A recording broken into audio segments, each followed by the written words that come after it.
My inability to stop drinking alcohol had nothing to do with alcoholism. My relationship with alcohol had nothing to do with it being a disease or a curse. I battled alcoholism for 13 years, from 24 years old till 37 years old. And until I turned and faced the reasons, or started trying to understand the reasons why I couldn't stop, I never was actually able to stop. And today I'm going to talk about a lot of the reasons why I could not stop drinking alcohol, in the hopes that something resonates with you and offers some hope and clarity for your journey towards quitting alcohol and quitting addiction for good. Welcome back to the Sober Web, my friends. I'm Clark, the host and creator, and I'm so happy that you found this video because we're going to talk about why I couldn't stop drinking alcohol. And I tried so many times. I had relapses. I tried to take months off. I tried to control my drinking by switching from liquor to beer to wine, so on and so forth, but I could never stop. I always went back, and the question is why? Why did I constantly go back when I knew deep down that it wasn't good for me? And well, today we're going to talk about some of those reasons because I bet you probably struggle with them as well, and I want you to know that you're not alone. But first, hit the like button if you're sober, leave your sober date in the comments below, and I hope that you'll consider subscribing to my channel so I can continue to offer you some hope and clarity on your recovery journey. And the first reason that I couldn't stop drinking alcohol once I began to realize it was a problem in my life and it was, alcoholism, or that I was an alcoholic, was that it was a really, really strong habit. Because habits, whether good or bad, are just formed over time through repetition. And around 23 or 24, I began to use alcohol to numb out a lot of shame and guilt and grief in my life because I didn't have a healthy way of dealing with those feelings. And alcohol was just a really effective solution for those feelings that I didn't know how to express, or I had no safe place to express them. And if you know what that feels like, hit the like button for me because I totally get how you feel because I was there once myself. Well, like I said, alcohol was a really good solution, which is why I think a lot of us fall into this trap of using it so often to escape reality, or to turn off our thinking minds, or to turn off and mute some pain that we can't quite acknowledge or understand, that kind of burns deep in us, but we're too scared to face it because we're not quite sure we're ready to face it or maybe ready to heal it. So through daily use, weekly use, hourly use, whatever it is, we fall into this habitual use of alcohol because it just gets the job done. And before we know it, we've lost track of why we started drinking in the first place, or where it went from being fun to kind of being scary. And the next thing you know, the habit eventually becomes this obsession, this compulsion, which is a form of alcoholism, which actually it is alcoholism, because alcoholism is described as a obsession over alcohol, or a compulsion to use it. And I believe that happens because the use of alcohol has become a really bad habit. And that's why when I first began to acknowledge that I had a drinking problem, that I had a negative relationship with alcohol, it was so hard to stop drinking because the habit was just so deeply rooted, almost in the core of who I was. It almost became my truth in so many ways, because it was the only way that I knew how to cope with life. And not necessarily even life, just the feelings and emotions that I couldn't deal with. Or even some other things that we're actually going to talk about in a little bit that have a lot to do with the reasons that I couldn't stop, that I think and hope that you'll understand and connect with, primarily because you'll then know that you're not alone. And you'll know that what you're feeling totally makes sense and doesn't mean that anything is wrong with you. But the beautiful thing about habits is that even if it's a bad habit, habits can be broken. New habits can be formed, and we can break this habit of using alcohol to escape reality. And the first step is just we have to quit drinking alcohol, or we have to quit whatever the addiction is. And by doing so, we put ourselves in this position where we begin to face life on life's terms. We deal with pain and emotion and grief and fear and all these things that we ran from. And by dealing with them on a daily basis, we start building up new habits of how we can deal with all these things in a healthy way, instead of using alcohol to take the pain away momentarily. So hit the like button if you understand what I mean. If you feel like your drinking has become a bad habit, it's totally normal, it makes sense, and there's nothing wrong with you. And the best news is that you can break that habit and you can form a new habit. And then the second reason that I had trouble giving up alcohol for good was that, well, I just enjoyed it a lot. I really, honestly, just really enjoyed getting drunk. I enjoyed the buzz, but the problem for me is that the habit with my alcohol didn't allow me to stop with a couple drinks to have a nice buzz. I would just continue to drink. I would take other people's drinks. That way I would eventually just kind of get really, really messed up and I would black out. So it went from being fun to no longer being fun over the span of years. And part of the problem is that maybe we become addicted to the fact that alcohol makes us feel like we're having fun. It makes us feel like we're part of the cool crowd. It makes us feel like we fit in. It probably makes us feel less awkward if we're not good in social situations. So giving it up or struggling to give it up is that there's this fear of taking away that barrier that we feel protects us or keeps us safe or makes us funny or makes us have fun when we're with other people. So when we start considering giving up alcohol, a lot of things can run through our mind of how am I going to fit in? Am I going to feel awkward around people? How am I going to relate to people? Is it actually going to be fun to go to parties or be at dinner parties or social events or weddings or corporate parties and maybe be the only one that's sober? Although I'm sure that there's other people that are dealing with the same thing that you are that probably are sober as well and probably just need to find an ally. So you're probably not alone even at these situations where you feel like you might be alone. Just FYI. There's also this feeling of concern and fear around, am I going to be bored at parties if I'm not drinking? Or am I going to be bored at home because I can't have a couple glasses of wine to take the edge off and to kind of decompress from my day? And part of it's just changing our mentality around alcohol being fun or that we need it to have fun. So I just want you to know that it's totally normal if you struggle with quitting alcohol because you have a fear of not having fun without it. You're not alone. I totally get it. But as someone who's been sober for a number of years now, I can tell you that actually I have more authentic fun as a sober person compared to when I drank and when I blacked out and when I woke up with hangovers and actually, in retrospect, had absolutely zero fun as it was. Now, I've already mentioned this next reason quite a few times in passing in both the habit-forming conversation and also the fun conversation. But a big reason why I couldn't stop drinking alcohol when I knew that I had a problem was because I was scared.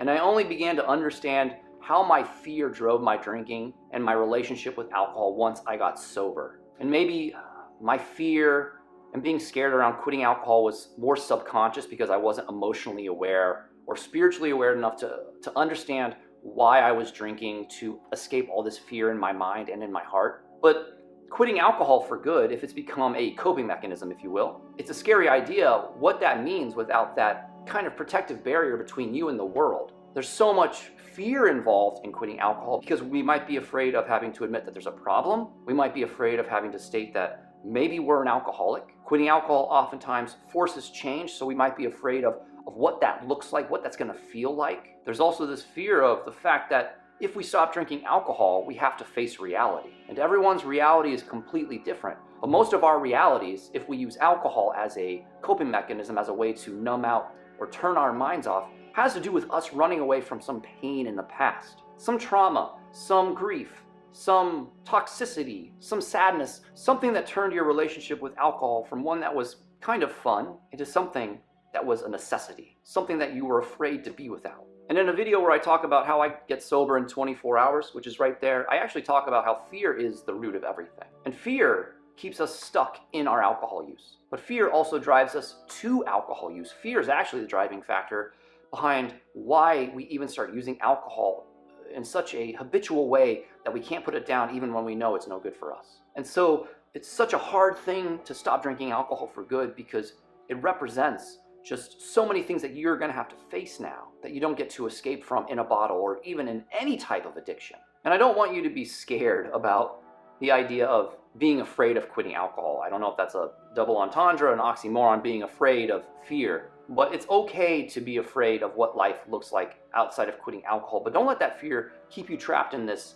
cycle that's probably not working anymore. Hit the like button if you understand what I'm talking about. And if you're courageous enough to actually leave a comment with some fears that you struggle with, let's talk about it. Let's talk about what kind of fear keeps you trapped. What are you afraid of that keeps you drinking alcohol or feeling like you can't stop? And I just want you to know that I know how scary it is because when I got sober, I had to change pretty much my entire life. And a lot of that fear around having to change things so drastically is what kept me drinking a lot in 2016 and 2017, even when I knew that my drinking had to stop. But the only way for us to truly progress in life and to truly move past addiction and to move past this limiting way of living with alcohol or some addiction that holds us back is that we have to face our fears. And we can try to delay the inevitable every single day by using alcohol to numb out and to turn the fear off. The problem is that the alcohol wears off, the addiction wears off, and we are forced to deal with fear yet again. And it's just exhausting, my friend, to try to escape that fear on a daily basis, especially with alcohol that just destroys us in so many ways. But just like habits can be broken and good habits can be formed, fear can be broken. It doesn't mean that the rest of your life is going to be fearless and completely free of fear. But if you're able to stop drinking alcohol for good and face the fears that kept you in the alcohol or maybe drove you to the addiction and to the alcohol, it will level up your life in amazing ways that will allow you to just continue forming all of these new amazing habits that let you deal with reality and life on life's terms. And another reason that I couldn't stop drinking alcohol even when I knew that it was no good for me was because of my grief. And like fear, grief, I believe, is a root of addiction. It is a root of the struggles that we have with alcohol or addiction, or why we feel the need to escape reality or to continually try to run from the pain of the past. Because there is so much grief in the past that we are not acknowledging. I began to understand my grief when my mom died in 2014 from pancreatic cancer, and I became a dad at the same time. My drinking after those two events, both life and death, got worse, which led to 2017 where I got sober for good. But in that span of 3 years, even while I was drinking, I began to understand all of these moments of grief in my life that led up to the moment when I was 24 when my alcoholism came alive, because I suffered a moment of shame and guilt and so much grief that I had no way to deal with it except through alcohol. And it's like my mom's death and my son's birth was that catalyst for the ultimate grief to kind of spill myself completely open, so that I had to start healing and getting sober in one way or another. But as I got closer to accepting that I was an alcoholic and I had to overcome alcoholism and I had to quit alcohol for good, there was so much grief along with the fear of quitting, sadness about lost dreams, lost ideals, what my life was going to look like, what my life could have been if I'd not ever started drinking alcohol in the first place. There was all this sadness around the idea of quitting for good and what it meant that also just kind of held hands with fear the entire way. So grief has a lot to do with why we can't stop drinking alcohol. And if you're able to be honest with yourself and start thinking about moments in your life that caused you sadness or caused you grief, and I'm not even talking about losing a loved one, because grief comes in many different forms. Grief is loss in one form or another. And oftentimes, along with fear, it is the fuel for the fire that is addiction. But if you can start being introspective and reflective on your own life and moments of pain that maybe represent grief or fear, perhaps you can start to understand why it is that you feel like you're stuck in alcohol use or you're stuck in an addiction. And maybe the ability to quit or the fearlessness or the courage to put aside the grief in order to quit for good doesn't happen today or tomorrow or a week from now. But if you start thinking about it, eventually you can start working up to this moment where you can quit alcohol for good, because you'll have started to deal with the grief and to deal with the fear so that you can stop drinking alcohol once and for all when the moment is right for you. And then a final reason why I could not stop drinking alcohol, which I'm sure that you'll understand and relate to, is that I was in denial. I did not want to accept that I had a problem. I did not want to accept that maybe I was an alcoholic. I didn't want to accept that I was battling alcoholism and had been battling it for so long. But I want you to think about denial as being a construct of a few things, being your ego, your pride, but also being a combination of guilt and shame. That's what denial is. Our ego is this source within us that kind of wants us to be miserable. It wants us to stay in the guilt and shame that feeds the alcohol use or feeds the addiction. It doesn't want us to find the courage to name our problem. It doesn't want us to find the courage to make changes so that we can quit the addiction for good. And so it kind of fires up this pride in us that I don't have a problem. I can control my drinking. I'm gonna prove that I can actually control this. I'm gonna take a few months off, and when I go back, I'll have one drink, and I know that I can stop. But that's just the ego telling you lies. Because if you're already at a place in your life where you know that maybe alcohol is no good for you without even labeling it, the only reason we question that gut in us is because the ego wants us to believe that we need alcohol or we need the addiction. But really, the ego is just holding us back, and it uses guilt and shame to keep us in that cycle of alcohol use and misuse. You know, it uses our pride against us to keep us from asking for help or admitting that we need help. And really, if you know anything about grief, denial is a huge part of grief. It's how we protect ourselves from the idea that we have lost something. So if you think about this entire conversation, fear, grief, habits, and now denial, it all works together. Because ultimately, we're in denial that not only do we have a problem, but we're in denial that there's a pain in the past that we need to heal. We're in denial that we're sad about something that feeds the drinking. We're in denial that we're scared of life without alcohol. We're in denial about the fact that we might have to do some work around trauma or toxicity in our life that has driven our relationship with alcohol. And if you're in that boat, my friend, and you know how all this feels, please hit that like button, because I've been there. And along the way, there was many aha moments where I knew something was wrong. Not necessarily wrong with me, that just something was off. But I was so scared and I was so sad that I didn't have the means or the strength or the courage in those moments to do something about it then. And life kept on going, and I kept on using alcohol when I was sad.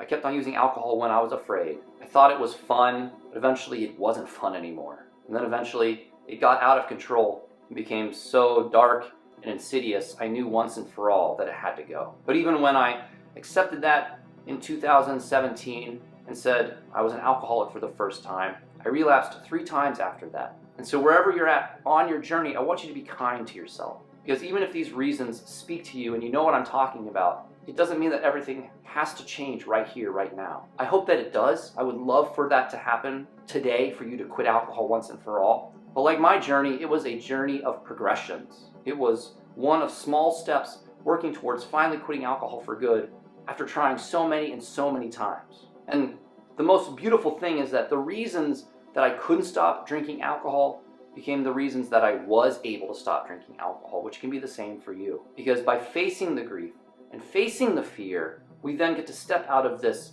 addictive mentality that's been holding us back for so long. By finally stepping away from the shadow of denial, we can begin to see that there's nothing wrong with us, and that there is hope, and that there are possibilities, and that there is a solution for our problem, which an addiction or alcohol never will be needed ever again. And as you deal with the fear and the grief, and you break the bad habit, and you start forming good habits, your mind, your body, your spirit, it will start to deal with life and face life in such an amazing way that eventually you'll just kind of laugh at the idea that you ever even drank alcohol in the first place. And then you'll realize that being able to quit alcohol and stay sober was just the beginning of your sobriety journey. And the courage and the strength and the resilience that you used and tapped into in order to stop drinking alcohol once and for all will then start radiating out and changing your life and even those around you in so many ways.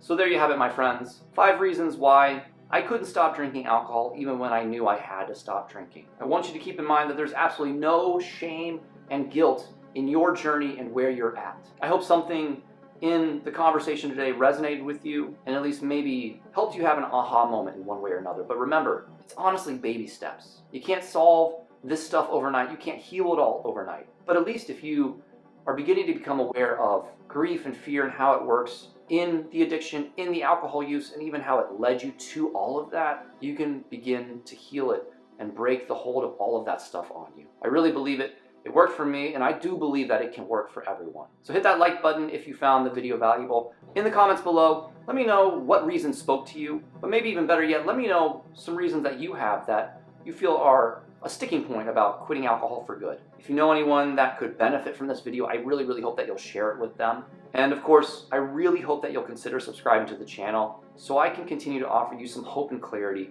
on your recovery journey. And after you hit the subscribe button, please hit the bell. That way you're notified when I release a video every single week. Until we talk again, my friends, I hope that you'll check out that video right there. But much love and much life. I'm Clark with the Sober Web, and I'll talk to you really soon. Bye.